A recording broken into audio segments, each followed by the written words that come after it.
ಸ್ವಲ್ಪ ಹೊತ್ತಿನಲ್ಲಿ ಮುಖ್ಯಪ್ರಾಣನ ಪ್ರಾರ್ಥನೆಯನ್ನು ಮನ್ನಿಸಿದಳೆಂಬಂತೆ ಆಕೆಯು ಕಣ್ಣು ತೆರೆದಳು.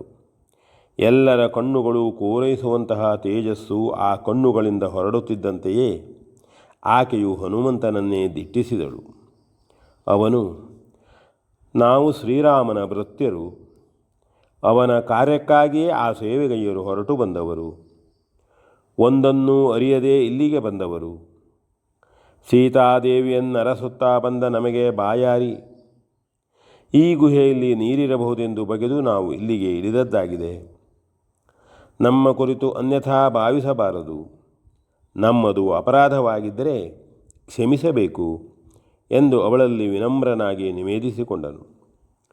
ಪ್ರಸನ್ನ ಚಿತ್ತಳಾದ ಆಕೆಯು ಇವರು ಸತ್ಪುರುಷರೆಂದು ಅವರ ವರ್ತನೆಯಿಂದಲೇ ಅರ್ಥ ಮಾಡಿಕೊಂಡು ಹಣ್ಣು ನೀರುಗಳನ್ನು ಇವರಿಗಿತ್ತು ಉಪಚರಿಸಿದಳು. ಕಪಿವೀರರಿಗೆಲ್ಲ ಪರಮಾನಂದವಾಯಿತು.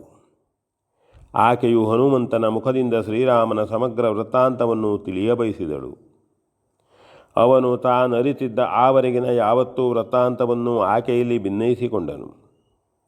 ಆಕೆಯು ಆ ಎಲ್ಲ ವಿಚಾರವನ್ನು ಕೇಳಿದಾಗ ಆಕೆಗೆ ಶ್ರೀರಾಮನಲ್ಲಿ ಅತಿಶಯವಾದ ಭಕ್ತಿಯು, ಸೀತಾದೇವಿಯ ಕುರಿತಾಗಿ ಅತ್ಯಂತ ಮರುಕವು ಉಂಟಾಯಿತು. ಮತ್ತು ಹನುಮಂತನು ಆಕೆಯ ಕುರಿತಾಗಿಯೂ ಆಕೆಗೆ ಆಕ್ಷೇಪವಿಲ್ಲದಿದ್ದರೆ ತಿಳಿಯಬೇಕೆಂದು ಆಕೆಯಲ್ಲಿ ಕೇಳಿಕೊಂಡನು. ಆಗ ಆಕೆಯು, ಅಯ್ಯ, ನೀವು ಸತ್ಪುರುಷರೇ ಇರುವುದರಿಂದ ನನಗೆ ಬಂಧುಗಳಾಗಿಯೇ ಇರುತ್ತೀರಿ. ನಿಮಗೂ ನನ್ನ ಕುರಿತು ಕೇಳುವ ತವಕವಿದ್ದರೆ ಕೇಳೋಣವಾಗಲಿ. ನೀವು ಇಲ್ಲಿಗೆ ಬಂದು ಸೇರಿರುವುದೇ ಪರಮಾಶ್ಚರ್ಯವು.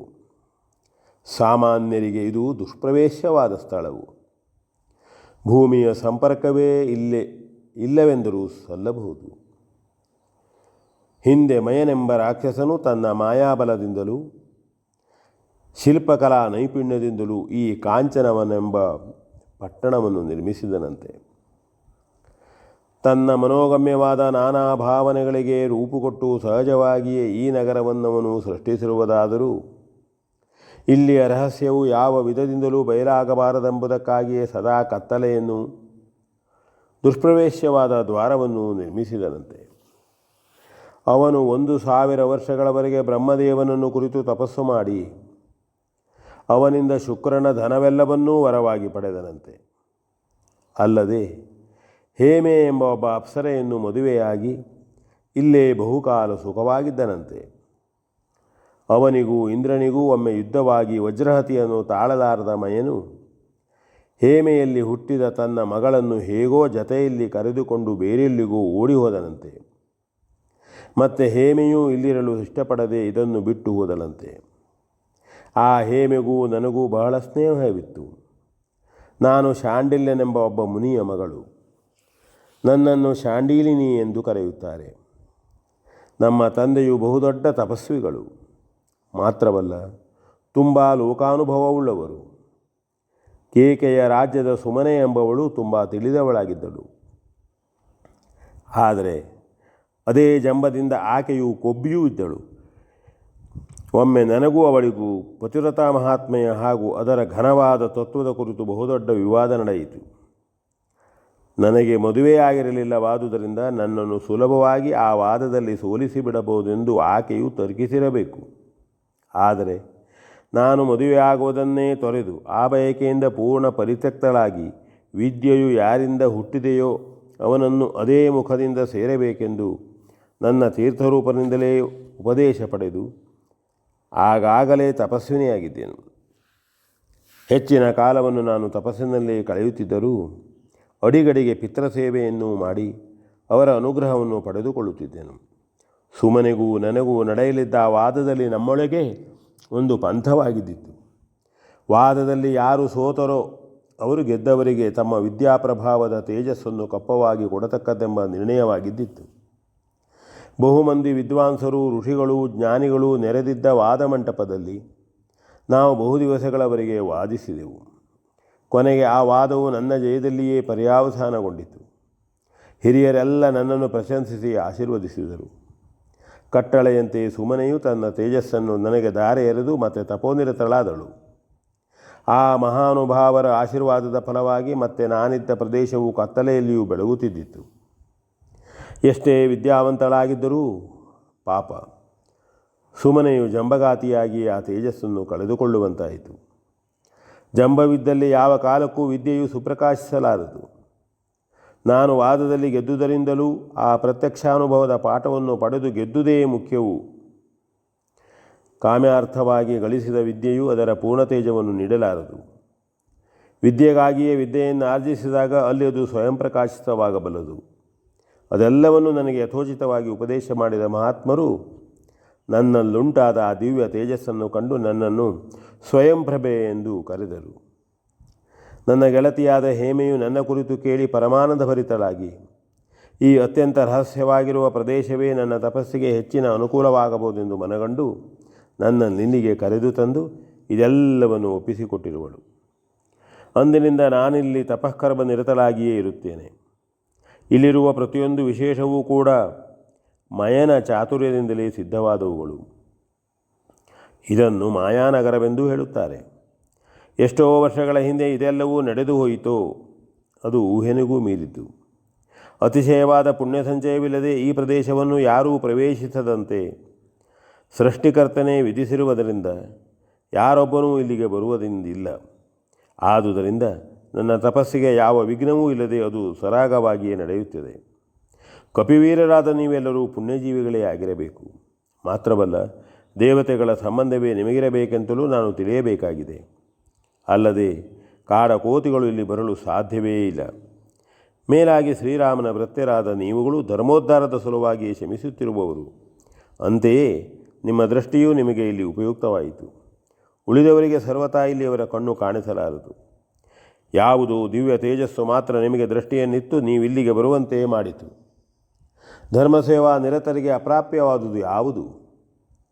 ಪಂಚಭೂತಗಳ ಅಧಿದೇವತೆಗಳು ವಿಶೇಷವಾಗಿ ನಿಮ್ಮನ್ನು ಅನುಗ್ರಹಿಸಿರಬೇಕು. ನನಗೂ ನಿಮ್ಮೆಲ್ಲರ ದರ್ಶನ ಲಾಭವಾಗುವುದು ಶ್ರೇಯಸ್ಕರವೇ ಸರಿ. ಪರಮಜ್ಞಾನದಲ್ಲೇ ಐಕ್ಯಗೊಳ್ಳುವ ಉದ್ದೇಶವು ನನಗೆ. ಅದೇ ನನ್ನ ತಪಸ್ಸು. ಧರ್ಮೋದ್ಧಾರದ ಸೇವೆಯಲ್ಲಿಯೇ ಕರ್ಮನಿರತರಾಗಿರುವವರು ನೀವು. ಅದೇ ನಿಮ್ಮಗಳ ಜೀವನ ಧ್ಯೇಯ. ಪರಮಜ್ಞಾನವು ಧರ್ಮವು ವಿಶೇಷತಃ ಭಿನ್ನವಲ್ಲ. ತತ್ವವು ಅದರ ಆಚರಣೆಯೂ ಇದ್ದಂತೆ.